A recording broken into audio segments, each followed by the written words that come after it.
What's going on, motherfuckers? Welcome to the Crocs and Hot Pockets podcast.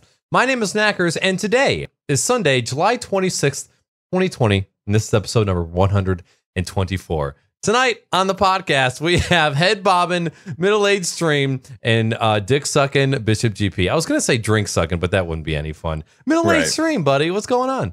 What's crack-a-lagging? Hey, man. It's good to see you. How you doing tonight? All right, man. How are you? I'm good. Bishop. Mr. Dick Sucker, how you doing? Ouch. I'm doing good, man. Yeah, I'm just getting fucking roasted. We just started. I'm out of here, dude. I'm out of here. So I'm doing good, man. I have never seen you on the podcast with a hat, like a ball cap before. Yeah. Did you have a self-service haircut? Oopsie doops. No. It was a self-service haircut, like on the last podcast. I think it was the last podcast, or the one just before that. And then today I had a super lazy day, so my hair's all busted and frizzy. And it's at that length where it's kind of awkward, like in between being too short and like long enough to do something with it. I don't. You know nothing. Yeah. You're malding. Gotcha. So then there's no chance that it could be like, I don't know, some kind of sponsorship deal that I haven't been clued in yet because of the thousands of followers. That looks Yeah, it's nice. It's just I'm self-promoting. I'm making sure we don't get DMCA striked. Okay, fair. I just want to make sure that I'm getting a piece of that check, because of all the followers that we have. Yeah, exactly. Yeah. We'll talk about it. I'll probably like 95.5. I'm the 95.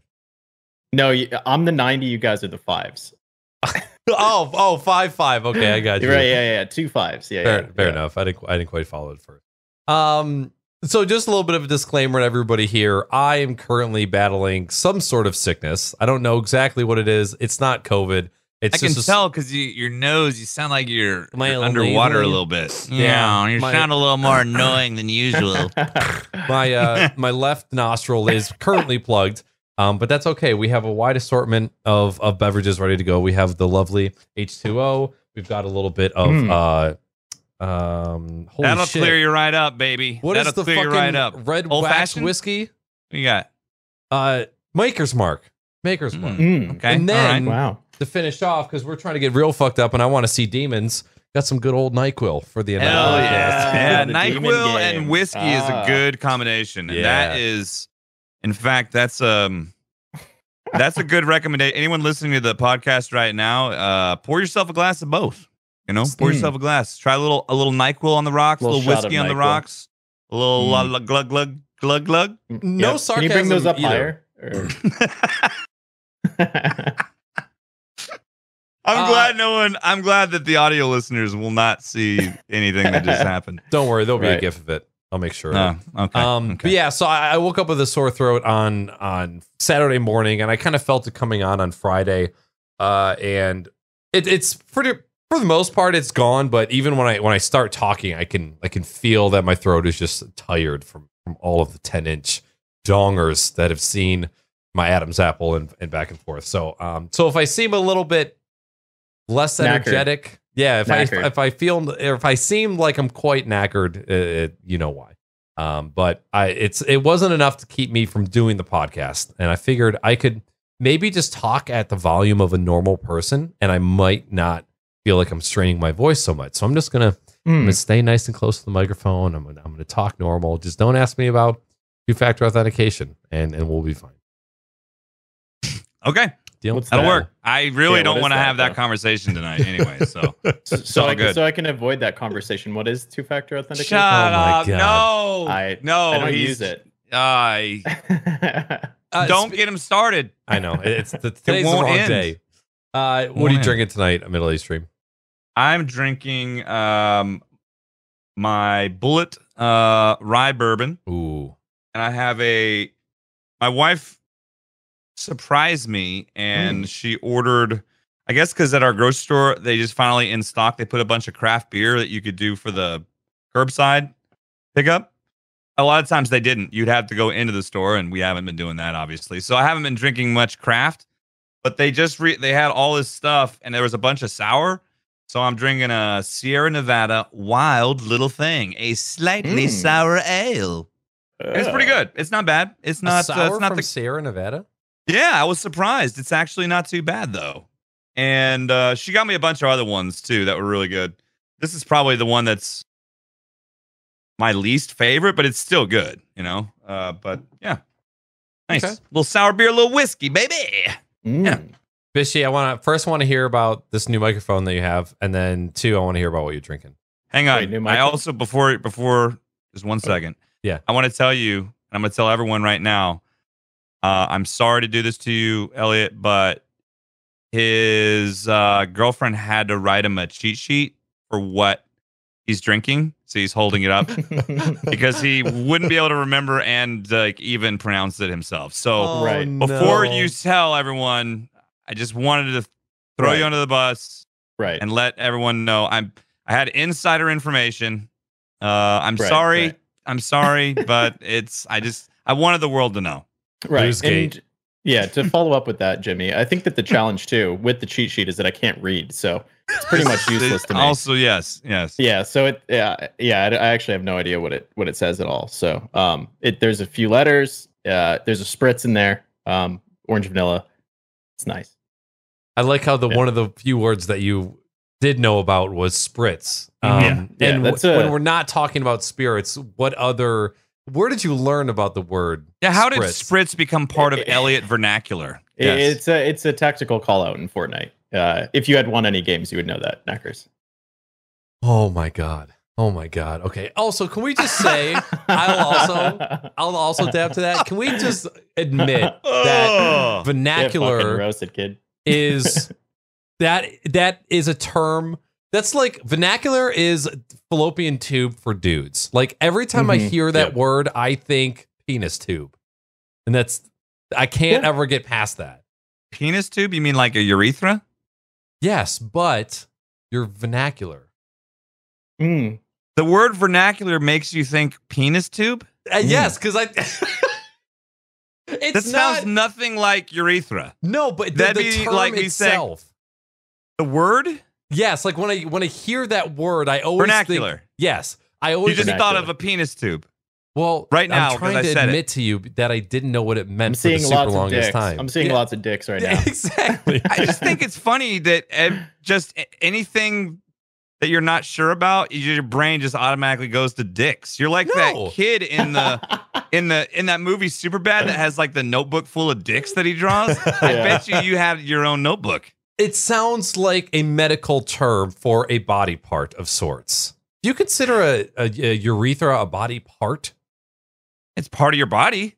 I know, but can't it's not a body part you can grab. Okay, you know? can't You literally can grab it or it. urethra. I mean, no, if you did can. grab you it- can. Oh my Good. god! It would Jesus be. Christ. Listen, I don't Good. suggest it. It's You not know- fun. I know. Urethra I know exactly grabbing. how to do it too. You know when you went to Like just- Cracker Barrel and you went Mhm. to you went into the toy section and they had those jelly tubes that you could shove your arm into Oh, and you yeah. turn those inside Yeah. out.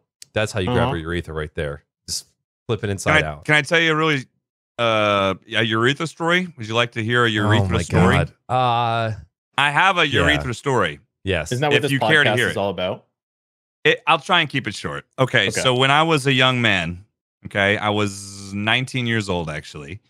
I was already in the military. I've been in the military for like a year, and this may be a surprise to some, but I was a fairly promiscuous young man. I was safe. Okay, but it was it was like it was the thing You know I like your to way do. around a urethra. Is what you're telling I us. know my way. So anyway, one day I got up and I was itching down there, Mm. and I freaked Yum. out because I hadn't even been. I'd been with some people not long before, so I go Some to the people. doctor. You had to pull your Rolodex out. Well, not like at the same time. not at the same time, some Okay. people, but yeah, I was promiscuous. Anyway, fast forward, I get an appointment, I go see the doctor. And to make it even wilder for me, I'm a 19-year-old dude. I think I just may have gotten an STD, and the doctor is a woman, which I have nothing against women doctors, but I didn't really want to have to see. I didn't really You know what I mean? It just didn't want your penis it to have made to it see another even woman. more awkward. Right. Like, hey, lady, I think there might be something wrong with me. You know? Yeah. Anyway, It's so to make a funny. long story longer, she said, well, to make sure we're going to run like a test. And the test involves a cotton swab, like a Q-tip. And it gets jammed up in there. All right. It's like a COVID test for your penis. Exactly. Long story short, I didn't have anything. It turned out to be jock itch. Okay. Which is basically like having, what is that? Athlete's foot for your dick. It's like athlete's foot around your balls and yeah. So Pussy. I got some like some medication, some powder and everything. It was fine, but yeah, I've had a Q-tip stuffed into my urethra before, and it didn't feel good. So I would encourage you, if you're listening to this right now, always use protection. Always wash your hands. Be smart. Don't get jammed in the penis with a Q-tip. It hurts. You don't want to go through that. That was enough to, like, when they told us, that's how they made us scared of sex in high school. They said, just so you know, it hurts. This is what the STD tests are like, and this is where things have to get shoved. And I went, oh God, I'm Christian. It is not pleasant. It is not a pleasant experience. I know that was mildly graphic. I tried to not be too, descriptive, but So they took the for our audio they took the listeners out there. Q-tip. So Oh anyway, my God. that's it. That's my story. I'm all about That's a good story. I'm all about penis stories, vernacular. I know you would be. promiscuous. I knew you'd be a fan right as soon as I said urethra. So Right, I'm on board. it's part of your vernacular. Yeah, my vernacular once had to get a test before. Oh my Shoved God. The vernacular isn't that skin line that runs from the butt to the balls? The vernacular. Yeah, misinterpreted as a taint, but yes. No, that's the little piece of web that goes from the mushroom part of the penis to the other part of the penis. Oh, you have two parts of your penis? Yeah, yours isn't in two parts? No, it's just like one watching big the part. viewership just go. It's one really small part. They don't call me the Venus flytrap for nothing. They're still talking about penises. Yep. This is how much if you go back, if you were to do the numbers, how much conversation have we had on this podcast that involved genitals? At least 50%. We've been live for 18 minutes. The intro was 5, maybe 3. I think that's expected when you get 3 dicks on a podcast. This is true. Yeah. It's true. Anyway, three hairy-headed dicks. So anywho, as you guys know, usually we just kind of like roll through what we've been up to, talking about video games, and we have a couple main topics that we'd like to touch on. But first, I'd like to figure out what kind of video games that you guys have been playing other than UMG gaming. Are you asking me first? Yeah. Yes. That's why you said UMG gaming, you big idiot. Yeah, I gotcha. Yeah. I've been playing. So Mountain Blade Warband came out a few months ago, and That's right. it's I don't know if it's an alpha or like pre-release, but it's not officially released yet. So they've been patching it and changing it. So I went back to it, and it's pretty good. I've been having a good time leading the Britannians. And then besides that, I've been playing Insurgency Sandstorm just a little bit here and there. It's just a fun little like non-committal game you can hop into. Just messing around with some shooters. And then besides that, just playing racing games. Still going hard on the racing stuff, huh? Yes, sir. Yeah. I got behind me. There's 2 chairs, so the wheel, and then behind that chair that's there is a bucket seat because I have a cockpit coming. So I will have not only me but another cockpit behind, just back here, so I can play racing games. Are you pumped? Great. I'm pretty excited, man. Right now, I'm just like connected to like this desk, and like this thing is the steering wheel is so strong that like on the other side of the wall, as I'm driving, Casey hears like. And like the wall and the fucking fan and everything starts shaking. Oh my God. Yeah, we have some upstairs neighbors that are a little loud. But I think we're paying them back because it's literally bolted into the wall, like with like 5 screws going into the wood. So I'm sure that they're feeling a little bit of the earthquake. They're feeling it now. That literally looks like an aftermarket steering wheel for like a Lamborghini or like some high-end sports car. No, yeah, this is like a Formula wheel hub. So it's like here, I'll pull it up. It's actually all carbon fiber. It's really Holy nice. shit. Yeah, it's nice, man. Now, is that specifically for buttons. racing games? Yeah. I mean, Okay. you're going to play Fortnite on this thing? No, I mean, you could. I didn't know if it was like an actual steering wheel repurposed for video game playing. This steering wheel, if it was like a real one, would be like $100,000. Like the Formula wheels, they're very, very expensive. What? Yeah. Jesus Christ. It makes those steering wheels make waffles for you in the morning too. Yeah, exactly. They better you can live fucking inside of vernacular it. Service waffles. your living. You take your wheel everywhere. You're a Formula racer. Jimmy, do you have an Oregon Trail shirt on? As a matter of fact, sort of, yes. Okay. Let's It's make from sure. it is Mac, from do you have a Oregon, Fortnite shirt on? but it says I do. Hey, I've got a Forza Horizon shirt on. they Nice. came for the beer. Yeah. I remember playing. There was 2 games that I remember playing when I was in elementary school. One of them was The Incredible Machine, and then the other one was Oregon Trail. And they were both on Oregano Trail. the Oregano Trail. That's right. Yeah, that's right. Yeah. Did you guys ever win that game? I know that you haven't beaten Battletoads yet, but did Listen, you beat Oregon Trail? Recess was never long enough to complete Oregon Trail. That's always pissed me off. Is we had that software that would wipe the computers clean after every reboot, to keep us kids from fucking shit up, and that the saves would always get reset. It always drove me absolutely mad. And then I became an IT person for a school who did that same shit to little shits because all they do is fuck shit up. And now I understand. Yeah. I think it's funny just listening to you just butcher the word Oregon like all day. That's Oregon. What's wrong with how I say Oregon? Oregon. It's Oregon. It's Oregon. Listen, I almost said the Middle East. I'm from the Midwest. Wow. Whoa. Wow. Way over the pond. From Syria. You know, Oregon, Council, Surrey. What else do you want from me? Jimmy, what kind of video games have you been playing lately? Battletoads.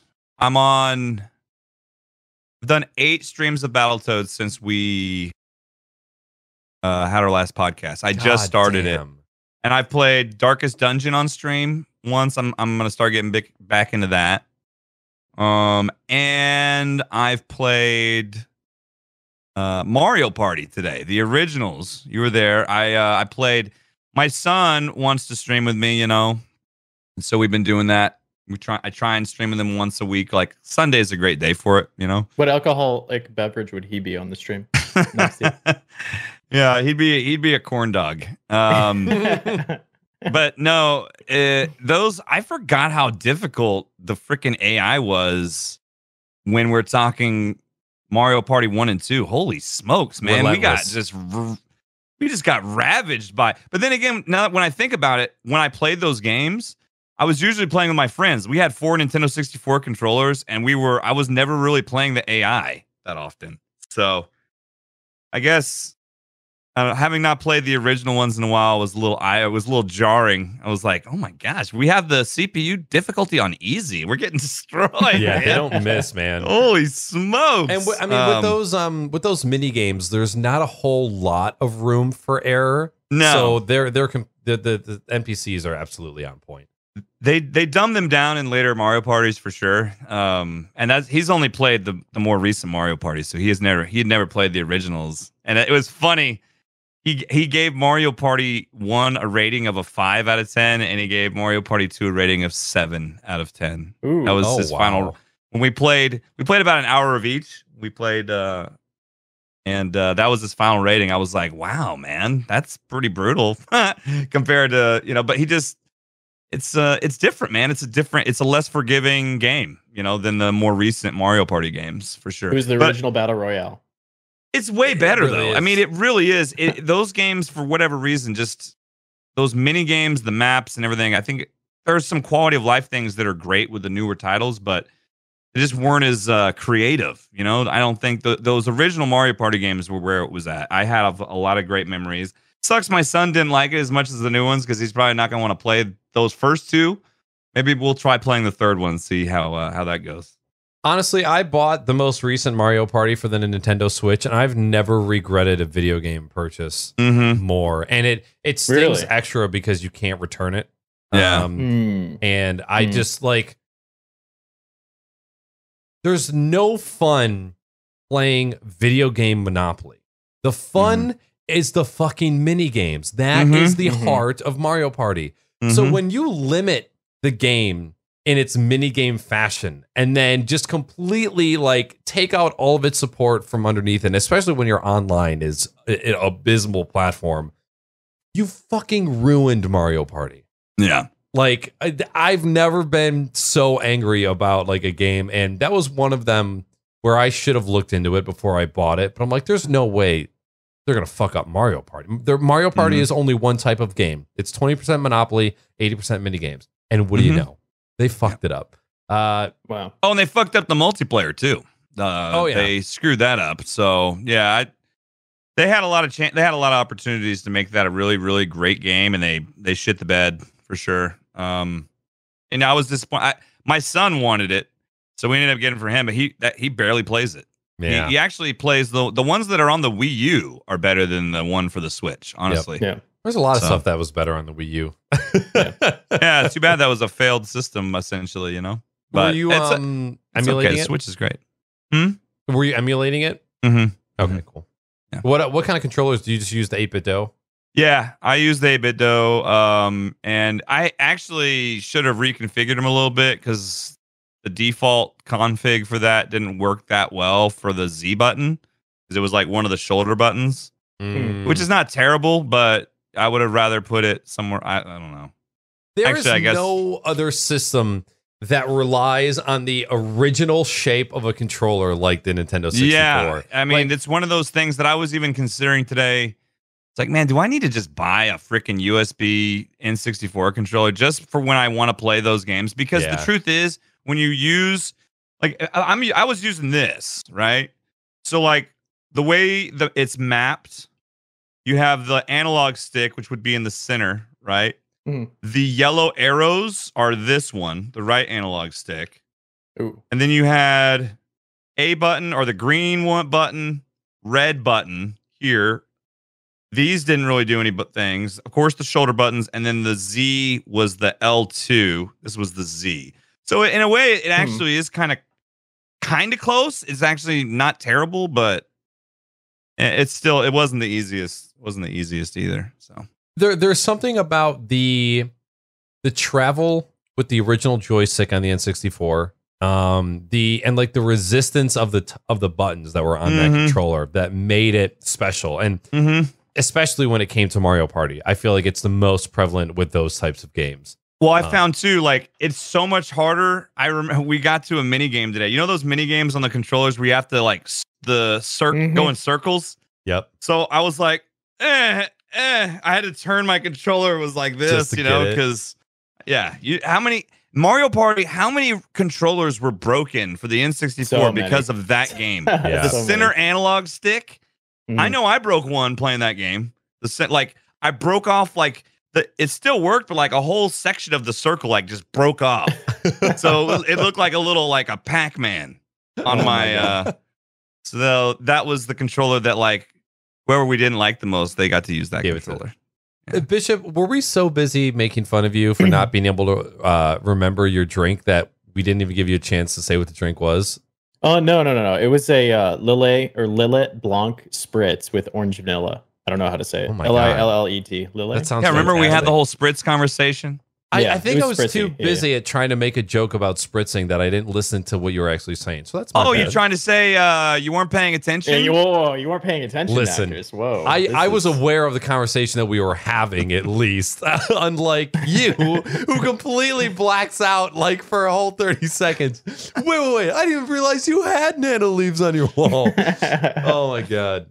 When I was making the Crocs and Hot Pockets compilation video, I almost forgot to put that in. I'm like, oh shit, I got to go back and find that clip. And man, it was that was great, by the way. That was almost like you can see, and if you go back and watch VOD, I almost can see in the expression of my face that it's like I'm just kind of get the blank stare for a moment, just kind of, you know. You're honing in on something. Yeah, we don't know what it is. Dude. Just gone for 30 seconds. But yeah, I agree. After I got done editing that video together, I'm like, first of all, podcast is fucking killing it right now. And second of all, this video is funny as fuck. Like, just the little editing that I was doing, I was very It was good, man. It was well made. I enjoyed it. Laughing my ass off. Even my wife laughed. So that should tell you something. Yeah. Yeah. The McDonald's fries edit that Conbot did is hands down, I think, his number one. My friend screenshotted that part of the video, and it's his new phone background. He awesome. Sent me, and then he shows like, hey, this is my new phone background. I was like, oh my God, you idiot. It's so fucking good. That was one of my favorites. Do you hate yourself for Battletoads yet, or are you actually still enjoying it? I'm enjoying it. I'm at a part right now. I'm on so I've streamed it 8 days. So the next stream will be day 9. There's 12 stages in the game. I can beat 8 of them. So I'm on the 9th stage. Wow. But this is the part. This stage is almost complete memorization. So here's my theory. The reason why I've been playing it so much and trying to, well, for one, I had a surprise week off work. A surprise week. I didn't have to work this week, so I had more time. And the other thing is, it's the type of game that if you take too many days off, you lose your freaking muscle memory. Like I'm not joking. Oh yeah. If you take too long from not playing, so if you're trying to beat a game like Battletoads, you need to play mainly just that game to keep the muscle memory and get better. So. Yeah. I'm not hating it. It's been great because the truth is there's a lot of people, there's enough people in the retro community on Twitch that know about or even I would just say in video games in general, they know about Battletoads and how it's a pretty tough game. So it's a pretty big draw in retro. Like I've every stream, there's always new people coming in, to say hi. And because you're scrolling through retro and you see someone playing Battletoads, like, oh shit, Yeah. So, I mean, I'm that way too. Like sometimes I'm looking for something new to watch. I'll see what game they're playing. I see a retro streamer playing Battletoads. I'll check them out. So I feel like racing games are like that too, where like you get into like a rhythm of doing something, over and over and over again. And then if you take a few days off, you like dwindle that ability dwindles. But eventually you start to dream about those movements that you're doing, like jumping back and forth or like turning. I always do you ever have it where if you play Battletoads or a platformer, you suck at it day 1, you go to sleep, you wake up and you play it again the next day and you're better somehow just based on like your dreams. That's happened to me quite often, like in the past like few weeks with racing stuff. Whenever I start playing again, I'll get into it for like a day and then I'll sleep and then just like remember the motion of like turning and like left and right. And I'll wake up and I'll be like, oh my God, I'm AR. Sometimes it's just the whole tilt thing too. Like sometimes you just need to step away from a game, Yeah. And that applies to a lot of games. Like if you get to a boss or a fight or something in a game, any type of game, and you get stuck there, sometimes you just need to step back, take a breather, and then the next time you come back to the game, you have a clear mind. You don't have that, anger and salt in you from dying so many times that you just are able to do it. So that happened to me recently. So there's times that happens with tech support, like tech troubleshooting. I'll be on site somewhere troubleshooting something for 6 hours, 7 hours, like running around with my head cut off, trying absolutely everything under the sun. And then I'll go home, defeated, sleep. And then sometimes I'll even wake up in the middle of the night and go, that was it. I've done that with like audio troubleshooting. Like when I was first learning audio and audio routing and gain staging. And I kept getting stuck on these things. And then I would be laying in bed. I go, oh my God. I know exactly what I need to do, and then I could just get up and go do it. That's actually kind of crazy, and it makes you value sleep and taking a break and stepping away to try and fix it. But it's still so hard to be in the moment and be like, yeah, my brain is completely depleted of everything that I need in order to complete this task. I need to walk away. It's difficult for sure. So we got a couple topics that I wanted to touch on. These were a few things that I've accumulated over the week, just different things that I've seen. I try and not get involved with certain topics on social media because there are some that aren't worth getting into. I'd say there's a lot that are there's a lot. Especially, are there any worth getting into? Probably not. But conversations that actually end up being worthwhile that are on platform and they stay on Twitter, they're very, very small. And one of the ones that kind of got me salty in a way, and it's one of those where it's it's anecdotal to you, or it's something that hits home for you, so you're more salty than the average person. Right. And it was the whole Logic coming over to Twitch. Now, I've been a fan of Logic for, I'd say probably about like 3 or 4 years. So I came into him later on. It was before, like, one album before his big like mainstream. What? You came into him? I came right into him. This is why he's on Twitch now. Okay. Hooked him up with that hot jizz. Welcome to Twitch. All right. Welcome to Twitch, Logic. So obviously, for anybody who doesn't know, Logic is a rapper. He's been in the game for ex-rapper. 10 years, 10 plus years, mainstream, world famous, and he's now retiring from rap. He's moving from LA to Montana, and he's now signed an exclusive streaming deal with Twitch. And of course, one of the biggest arguments that I saw retiring that pissed me off the most was Twitch. You had all this money that you could have supported small creators, and yet you just threw millions at this one dude. I'm like, first of all, your content sucks. That's why nobody's throwing any money at you. Second of all, he can bring in millions and millions and millions of people to the platform. He is already established in this environment, and he's already established as a video game player. So that was salt number 2. Salt number 3 was people going, this kid isn't even really like, he's just trying to milk Twitch for money. He doesn't actually like streaming. He doesn't actually like video game. I'm like, motherfucker, he raps about Uncharted 4. And he raps about playing video games. It's the unaware that is getting me the most angry. But the out of all of those things, the one thing that kind of made me sad was in talking about his most recent album that just came out a couple days ago. He talks about in the beginning stages of being a creator, how he just made shit to make shit. He'd be in his basement, just him, his laptop, making stuff, and didn't really care about what he was saying, didn't really think about what the content was going to do once it was out there. He just created what he loved.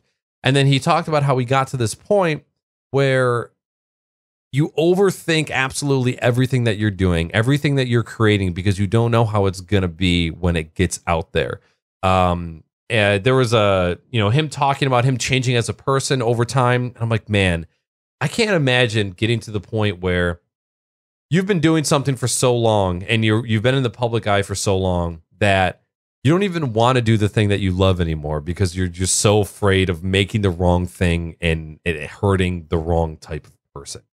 And that kind of like, that hit home for me a little bit because I thought, I'm obviously in a spot viewership wise where I probably have said some like questionable things. Like I've probably pushed the envelope with like some sexual jokes or some things that were maybe a little bit inappropriate, where with my small audience, it doesn't really hit the entire internet, right? Like everything that I say is not under the microscope. And it kind of makes you grateful, because not grateful in the way where you can just say whatever you want and nobody knows about it, but the fear of not having every single thing that I do and say picked apart and everybody has an opinion. And right now, even with the Joe Rogan clip that's going around the internet, a 60-second out of context clip being thrown around, all these people spending their time and energy, putting in their 2 cents. And I'm like, I'm not even going to fucking get into this conversation because and a week from now, we're going to be talking about whatever guest he has on. So I don't know. That's like all those things I just kind of want to like throw out there. And I don't know if you guys had anything to say about being a creator and just being afraid of saying the wrong thing or doing the wrong thing and never being good enough. And most of the days I'm like, yeah, that's just part of the gig. But for whatever reason, this past week, like seeing somebody like Logic going through such a distraught and emotional time with like changing a career and trying to do something new, like he's just another dude who's just trying to find his way. Like I'm sure that even though he made it with his music and his money and the fame, he's got to in some sort feel unfulfilled still, and that's why he's kind of like still looking around. Yeah, I think when I was first coming to Twitch, and I'll answer kind of quickly, and then I'll think about it a little bit more, and then Jimmy can go. But when I first came to Twitch, when I first was about to start streaming, I was a little I was delaying it in a way, just based on I didn't know how people would react to the way that I was acting in games. So like in certain games I'd get mad when I was playing, but not like excessively mad. And I didn't know how that was going to translate when I started streaming, right? Because a lot of the games at the time that I was playing were all competitive games, like Rainbow Six and the previous to Fortnite, like PUBG. And I would always get mad at stuff that that was out of my control. So I remember thinking about that and wondering to myself, like, am I kind of putting myself in a position where I'm going to be put under a microscope if I say, like, if I have like if I get pissed off and I start yelling at the game, are people gonna think like I'm a psychopath? So I remember going through that. Obviously, it's just like these thoughts that we go through. But I remember thinking that and wondering, like, how am I going to act differently on stream than if I play games? Is that going to be, kind of like diving headfirst into fixing that behavior, right? So like me getting mad in games, that's a bad behavior, and I know that that's a bad behavior, and it's something that I don't like doing because it like fucks my whole day up. So I thought to myself, like, maybe Twitch, I don't want the audience to see me like that, but maybe Twitch will be a way for me to distract myself. Instead of getting mad, then I can focus on chat.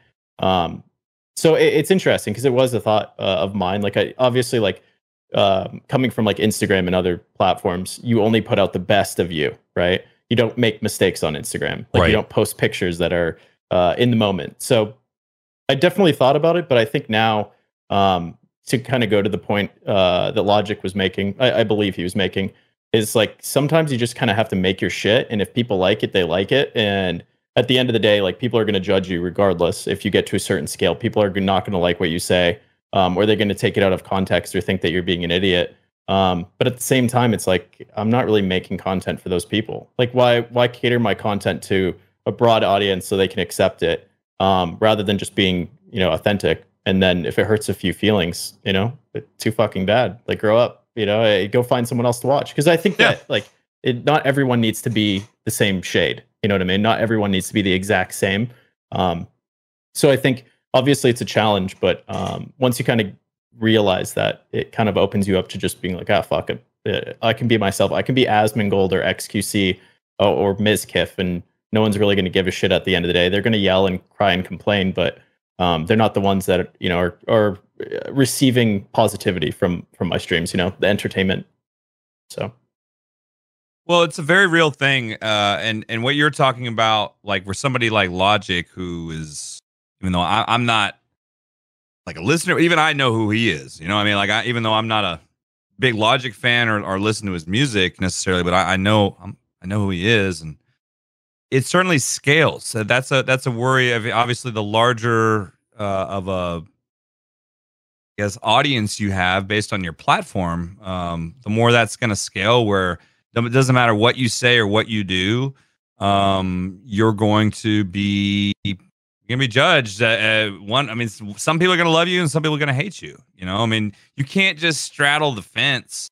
I mean, you could, and there's people that try and do that, but like Elliot said, I think it's more important to be authentic, and I think it's important to, what you mentioned is the whole idea about, what was it you said before?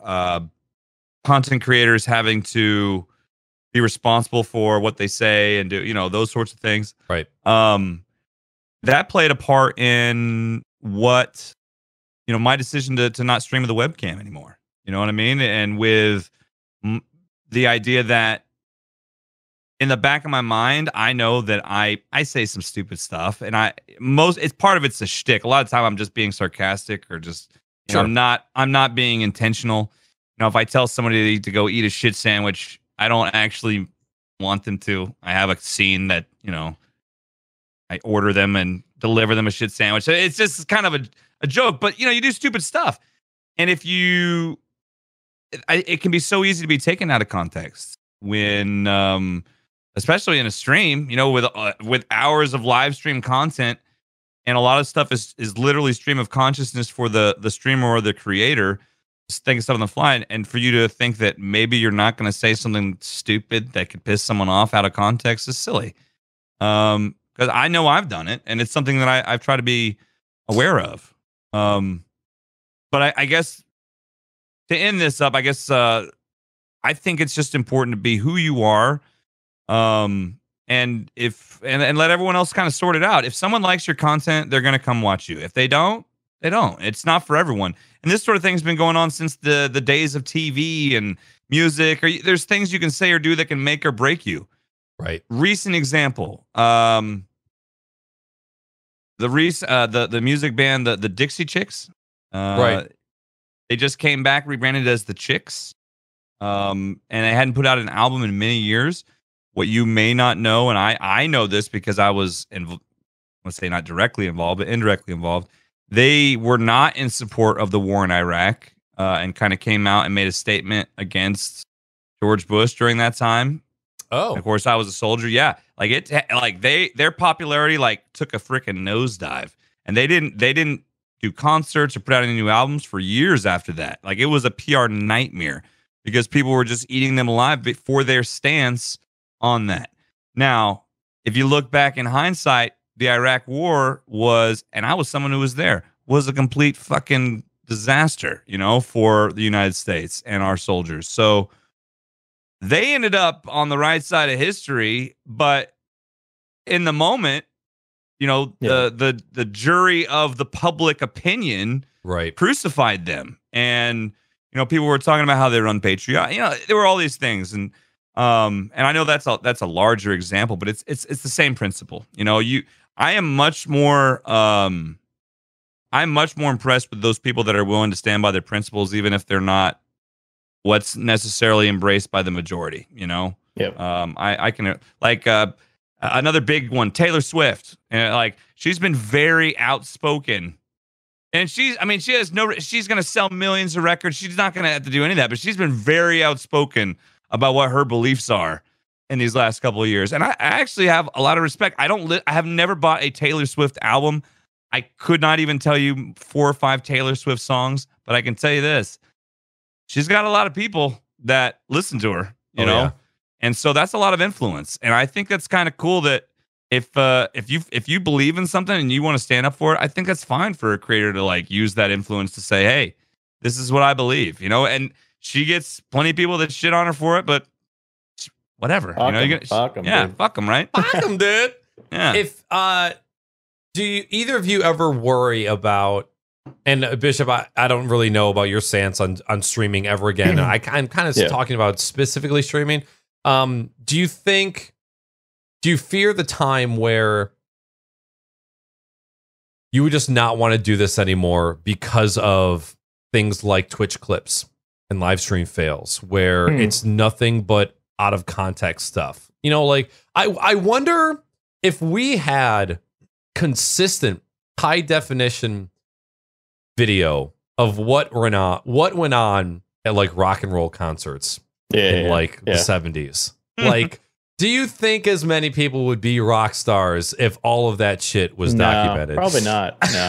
Well, and I think that I was trying to remember it while Jimmy was talking, but there was a point that he kind of touched on quickly that in this past maybe 3 months, 4 months, maybe 5 months or so, just since coronavirus kicked off, I think that being a streamer is a tough thing because you're constantly under the microscope. Where me not streaming has definitely given me the opportunity just to kind of allow emotions to hit, right? When shit stuff starts happening, allow the emotions to to build, and then they kind of dissipate, and then I just see the reality behind stuff, right? So sure. in being a streamer, you're kind of in a tough spot because you're immediately required to respond to things, right? Even if it's not what your chat's about, you can be the guy that most streamers will tell you hey, we're not going to talk about politics or this or that. But it does obviously take a wear on you, right? So it affects you. And I think that every other, outside of live performers, I think every other community has an opportunity to kind of think through their thoughts before they come out and say something, where I feel like streaming is the one place that if something happens right in the moment while you're streaming, it's very hard to respond to it with a thoughtful mind. That I think in this past few months, I'm happy that I'm happy that I had the opportunity not to just be under the microscope and to sit and think through what I actually thought about things instead of just immediately responding to them. And I have that same attitude when it comes to to Twitter and social media in general. I don't need to respond to stuff immediately because people don't care. all that they care about is their emotions directly in the moment, right? They care a lot, but it's about their emotions more so than actual logic, and they'll fight you based on emotions and not logic, or argue with you. And I think that the more time that you give things, the more factual context comes out, which gives you an opportunity to have like if you come up with an opinion of your own, it's actually fabricated in fact and not in emotion. So right? what you're trying to say is, instead of just reacting to something, maybe sit back, think about it for a little while, and then come up with what you think.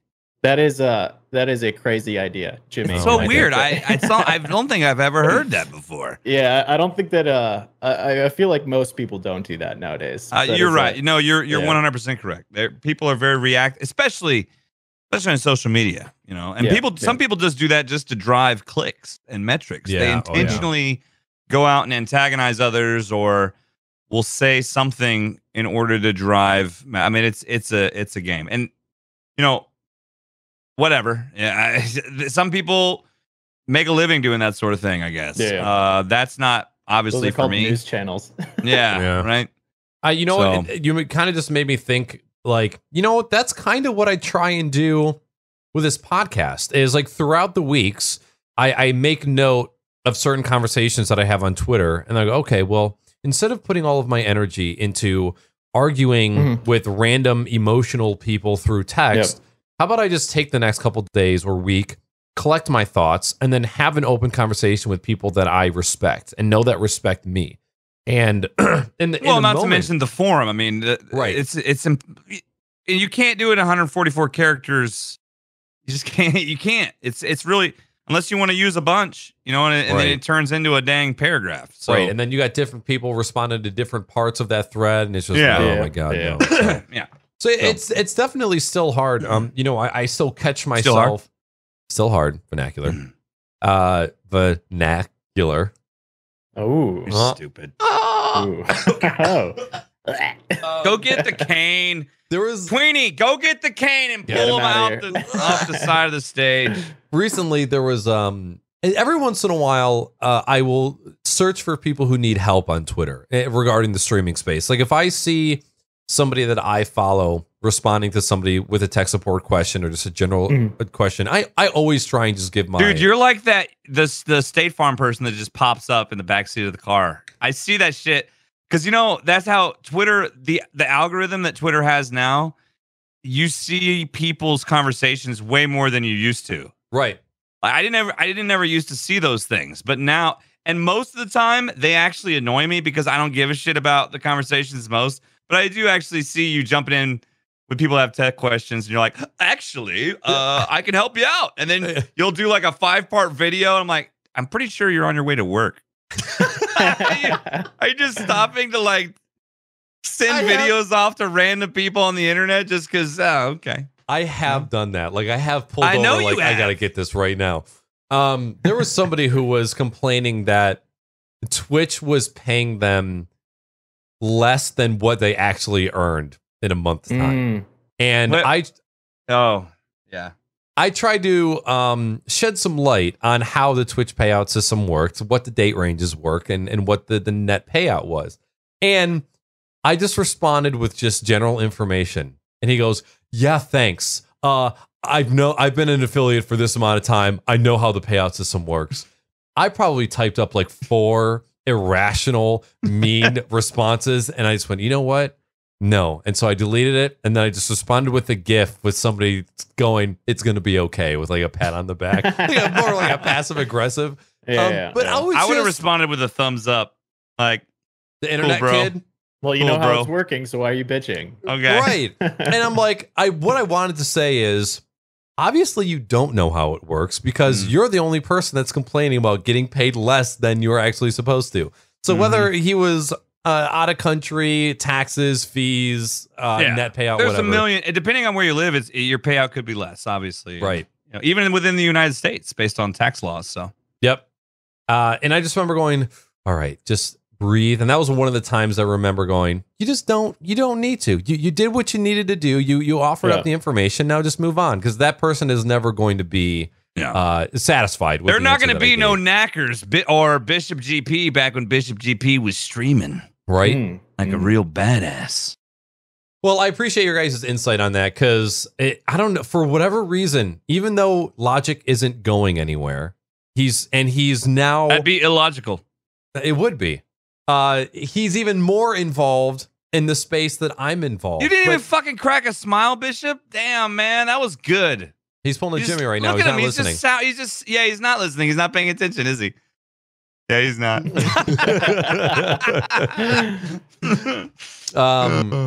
And I felt for the guy for some reason. I was like, you know what? I hope to God I never get to that point where the dread of putting something out into the world and having it torn apart by everybody is enough to make me want to stop doing that thing. And that, but at the same time, that kind of makes me like appreciate what I got going on right now. Like it makes you stop and pause and and smell the roses and think, you know what? Things that you got going on right now aren't so bad, and there's a lot of positive in it. For sure, 100%. The internet is a place where it's like the majority of people are like, one of us, and they want you to like shape shift into exactly what they are, or else they'll fucking lose their minds. They're like, oh, there's any sort of diversity of opinion or factual identity or anything. It's we can't have this. We all have to be the same person. Yeah. So yeah, I think there's a huge disconnect between people thinking everybody, like people in the streaming space, like big influencer people, you guys have a voice, right? You don't have to use that voice for everything. Like just because you have a voice doesn't mean to use it on every fucking thing. And I think that's one of the most exhausting parts about social media is when somebody has a voice and they use it for absolutely everything. You know how you have those people that you follow on Twitter that you probably enjoy them as a person, but they get involved in every single social media scuffle that there is. Oh, dude, I mute so much. Like, I don't follow a lot of people on Twitter. And the truth is, if I mute you, you'll probably end up being unfollowed when I do like a couple every other month purge. But we've talked about this before. There's plenty of content creators that I enjoy their content, but their social media footprint is fucking toxic or something that I don't like. So just because the people I follow on social media, generally it aligns the feed the way that I want. I don't want to see a bunch of stuff that is arguing and just BS. I like to follow people that, for the most part, it's for me. Streamer Twitter is following like other streamers I enjoy, companies that I like, and then like news, and then people who provide information like Epos Vox, for example. You know what I mean? Love his Twitter content. He gets a little salty on there and argues sometimes with some stuff. He does. But in his defense, it's a lot of just straight incorrect. He's trying to bust up information that's totally false. You know what I mean? Right. So, would be an example for him. But great guy, great. I love his content, and it just depends. Some people don't mind. Some people like that sort of stuff on Twitter. Like Twitter's a weird place. It's a weird place, and social media in general can be a real weird place. But it comes down to you have the tools available to kind of shape it of the things you want to see. Right. There's such a thing as if there's like a thing that's just triggering you, you can go into mute words and just say any tweet that contains these words. You don't want to freaking see it, Fucking turnips. Muted. Turnips, yeah. Muted I don't give a vernacular. Your you can go in and you can put vernacular in there, and so you don't start that way. You don't randomly think about urethras. I would accidentally mute myself just by putting that word in there.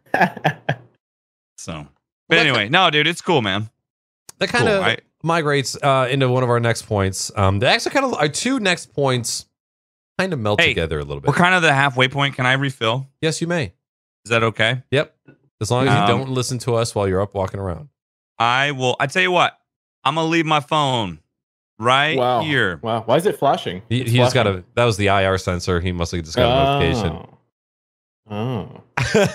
I left my phone on my desk. It's right there on my desk. He can't hear us right now. He can't hear us. Yeah. He can't hear us. Man, we'll see. God bless him, man. I want to see his pockets. Look at him limping out of the room. You just fucking ran into the shelf. What a fucking dinkus. Oh my god. Yeah, we're laughing at you, you big hunk of lovely meat. How's the commentating stuff going, Bishy? It's actually last Sunday. So it was happening every single Sunday, but the series is over now. But in the next few weeks, we're going to start back up. So I haven't commentated in probably the past week or so. Just working on After Effects stuff like that. But I did get Jimmy sent me from the last podcast. He started talking about the DBX, and I slid into his DMs like immediately. So I have that all hooked up. Man, it is like it adds some oomph, doesn't it? Yeah, it's nice. It's the problem that I had before. Like I have my fan. I don't know if you can hear this, but I have my fan on like full blast above my head right now. I don't know if there's any like artifacting from that. When it's super, super quiet, I can only hear it when your voice trails off before the noise gate closes. And that's it. I can't hear it right now because of my fan and my own voice. Yeah, it's just crazy that like into my mixer, because I monitor my mixer and my headset. Typically, like I would not sit in like Casey and I'll hook up Discord and we'll just sit and talk to each other, even though she's in another room while we're at our computers.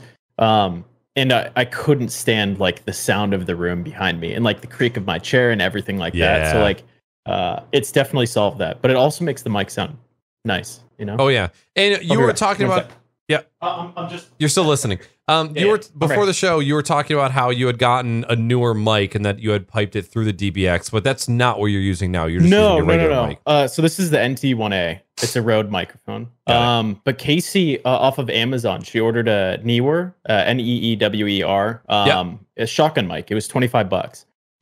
It's a shotgun mic like this wide, probably about a foot for audio listeners. Oh wow! And we hooked it up just before the podcast. We were messing with it, and it's amazing. Like it's amazing for $25. It has a switch that allows you to get like a shotgun focus, so it's pointing directly at someone's mouth or something like that. So it's only capturing whatever's in front of the microphone. Okay. You also have another switch that opens it up to capturing ambient sound as well. So you can capture like crowd noise or stuff like that, or like room noise if that's exactly what you wanted. So yeah, we were like playing with it just a little bit, but going into the DBX was like amazing. Like it's almost as good as this mic, if not close. It's very close to being as good as this mic. Is she planning on using that for the cooking streams? Yeah. So we have I bought a FS700 like 10 years ago, and it's a big Sony camera. So from that out of the box, it came with a shotgun mic. We've been using that, but she's been doing this production for a company called Gamblin, where we have artists come over and they paint something, and they're in like a Zoom call with like 500 people, and they do like a training seminar, right? So it's like offsite training seminars. So she's been like a producer and stuff like that. But we don't have enough mics to grab different angles because there's two people talking. So instead of like hooking up a mic like this, which is a bit weird for most people that don't watch Twitch or like a podcast or something like that, she bought that, and it is as good as the mic that came with my $10,000 camera. And I was like, yeah, it's for $25 off Amazon. I was like, holy shit. And it comes with like a 50-foot XLR cable, maybe 25-foot XLR cable, and an XLR to stereo jack, and an XLR to 3.5 millimeter jack. It comes with like all this shit for $25. Jesus Christ. Good to know for the future. I've been kind of thinking about getting a shotgun microphone for the craft room so that I didn't have to wear the headset. I got a Deity D3 VMic Pro for my Sony A6400. That mic, just not even put through the compressor, it blew me away with the quality. And obviously I can throw a compressor on post when I'm editing, but very, very impressed. And that's kind of my first experience with a shotgun microphone. For a super long time, I was kind of banking on the idea that I wanted to get a super high quality shotgun microphone for the streaming setup. And then just from watching videos and how I am as a streamer and loud mechanical keyboards, it just doesn't seem like it's going to be a great option. But there are a couple people in the past that have used a shotgun microphone as a primary mic, and even not using it like a shotgun microphone. You know, they're having it on a shock mount very close, couple inches from the mouth. And man, it sounds amazing. And I've always kind of like over the past year or so, I've been trying to figure out how we can minimize this setup as much as possible, just because of how much space that it takes up.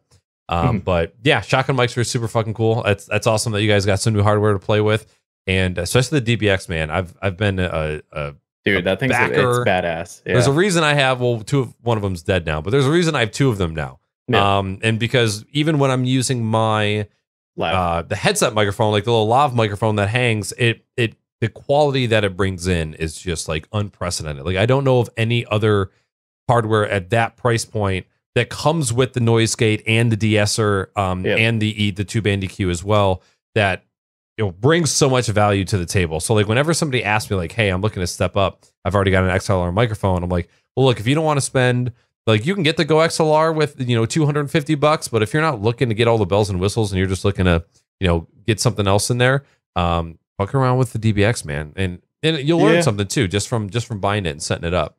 Yeah, I think a lot of streamers go on, like people, streaming hopefuls, people that want to make or create a podcast, this and that want to do things with audio. They typically look at like a YouTube video and look at like, okay, what's the best 10 microphones for under $500 or something like that. And I think with like all of our microphones, I don't know what Jimmy has. It might be similar to what you have. It's the same thing. Same. Okay. So I think what I found out, I bought this NT1A probably 10 years ago, maybe 8 years ago, around the same time that I bought the FS700. And I was using it for doing a voiceover for a video years ago. It was like $300 at the time.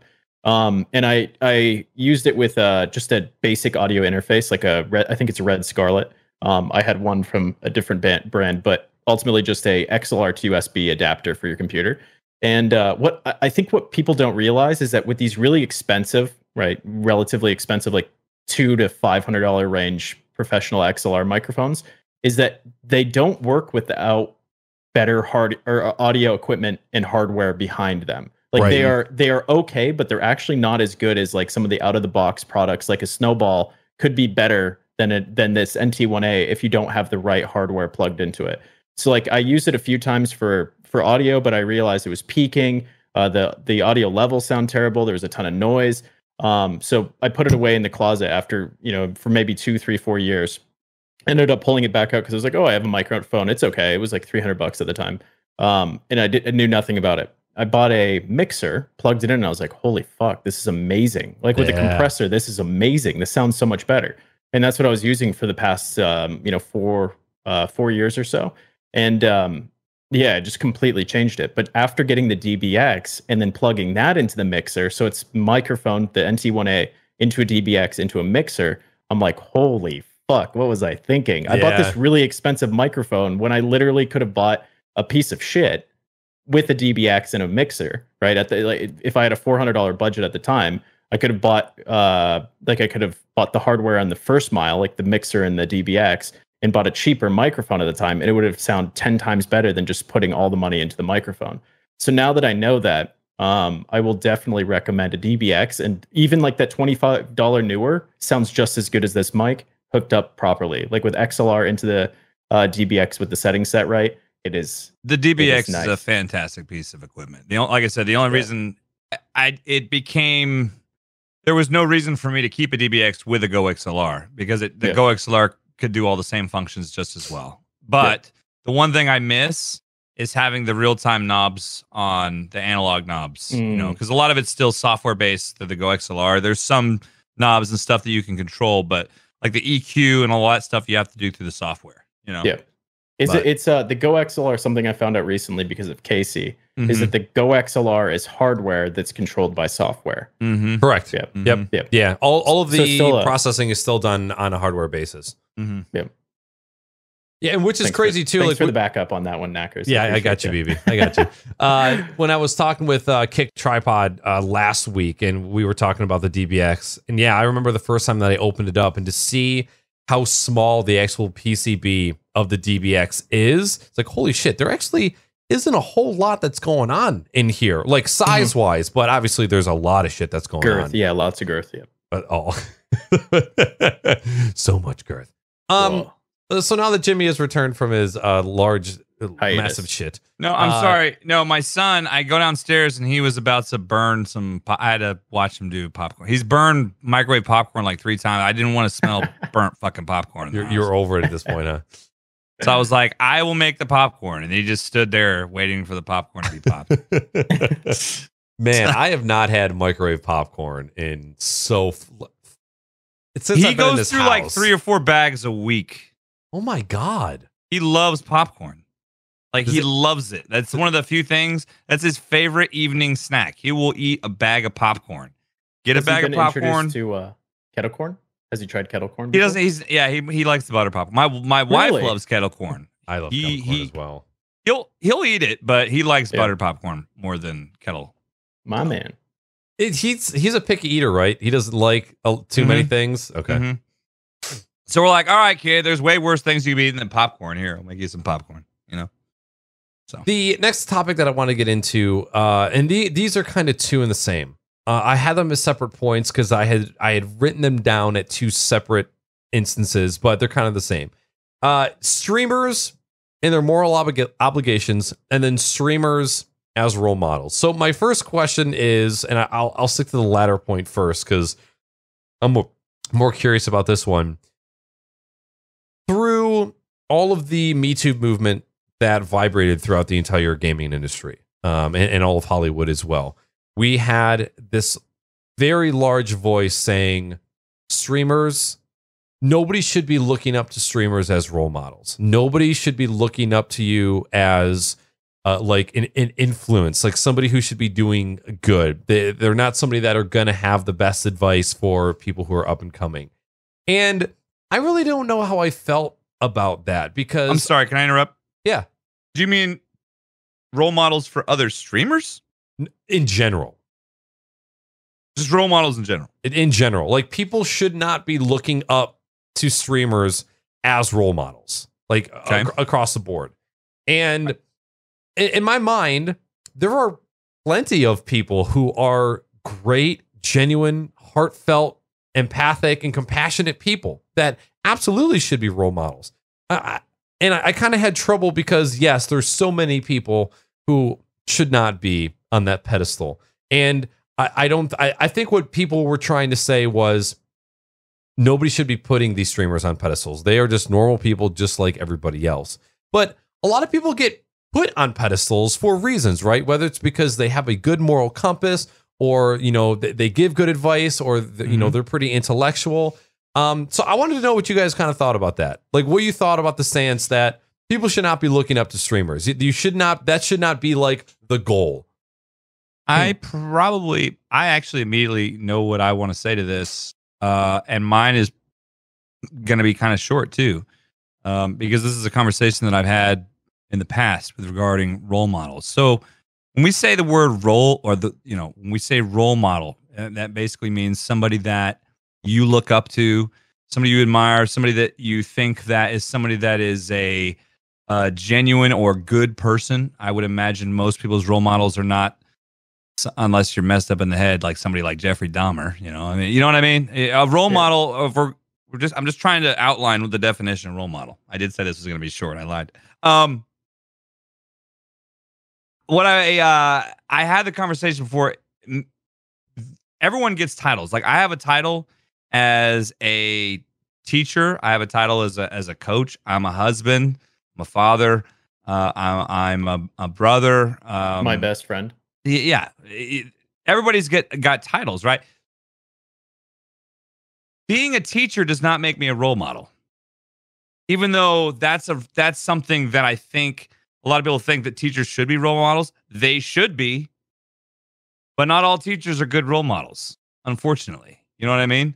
Yep. So I think it just goes down to the definition of what a role model is. And that, I mean, for you to be a role model, it just comes down to your actions. There's role models in all walks of life. There's role models that are flipping burgers at McDonald's out there. You know what I mean?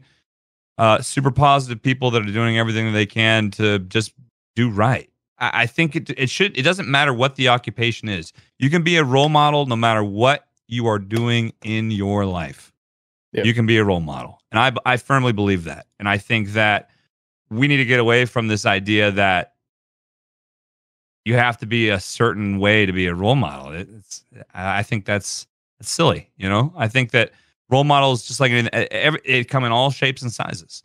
Obviously, being someone who's involved in streaming, or if you're involved in entertainment where you have an audience, you know, you're gonna have a much larger audience than, say, or, you know, like, that's why teachers or coaches or whatever are considered role models, is because they're directly influencing people every day. As a streamer, you're directly influencing people, right?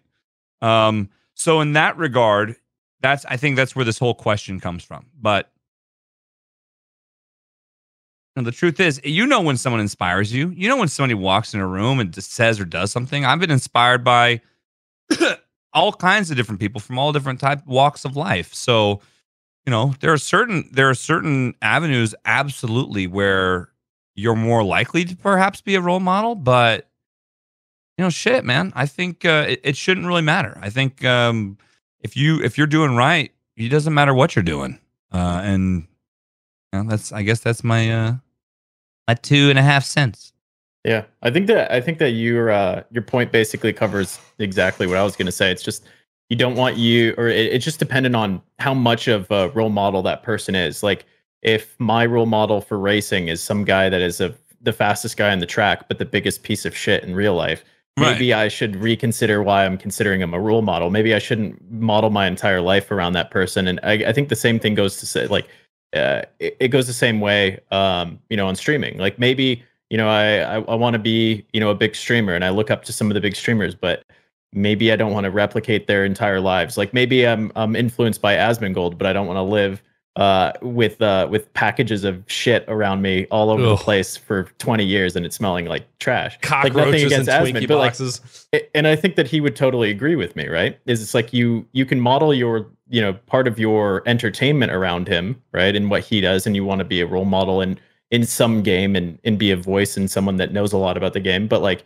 maybe your life doesn't have to model around exactly what he's doing, right?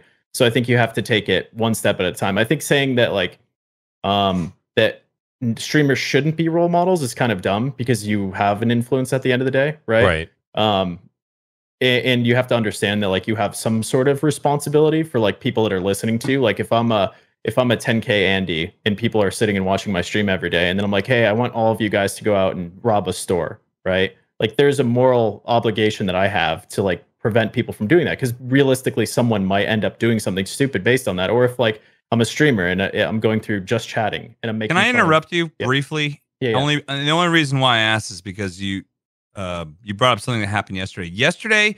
We're talking about influence as a streamer. Yesterday, as a total gag joke last night when I was playing Battletoads, I asked my chat, because I was the snake level, and there's this animation where the toad, it looks like he's humping the snake.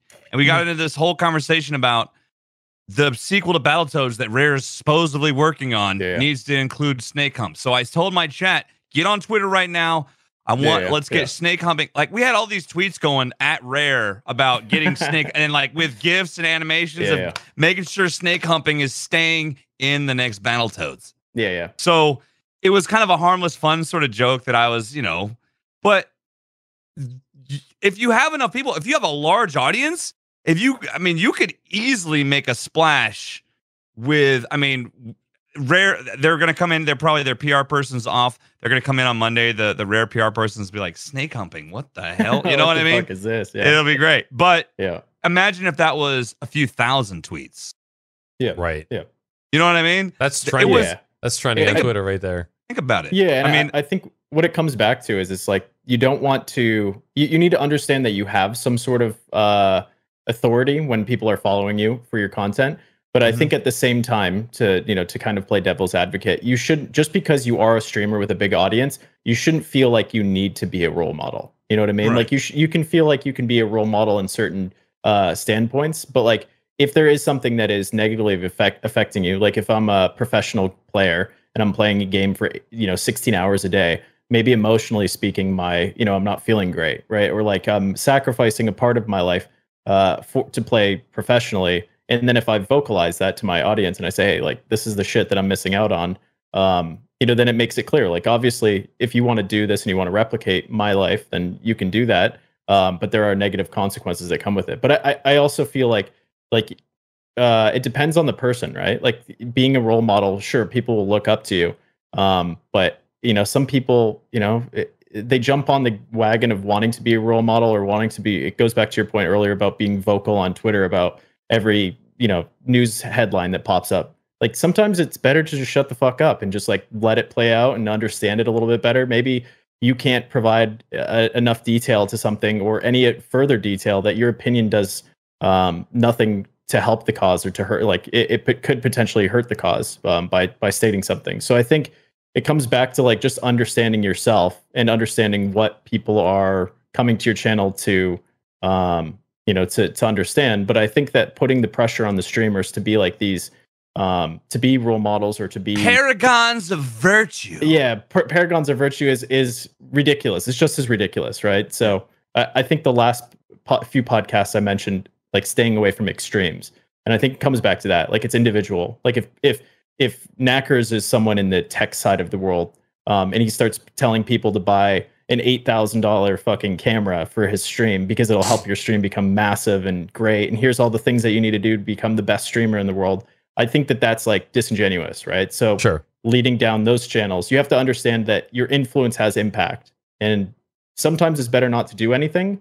But it's understanding how your influence affects people is probably like the best thing that you can do as a streamer, and then choose to use it if you want to. And if you don't want to use it, then you don't have to. Like you shouldn't be expected to say, like, to make a tweet every single time a headline pops up that people are emotional about. Like sometimes you just don't have enough context, or you don't understand it, or it's something you're not passionate about. So you know what I mean? Like you might not have anything to add to the conversation.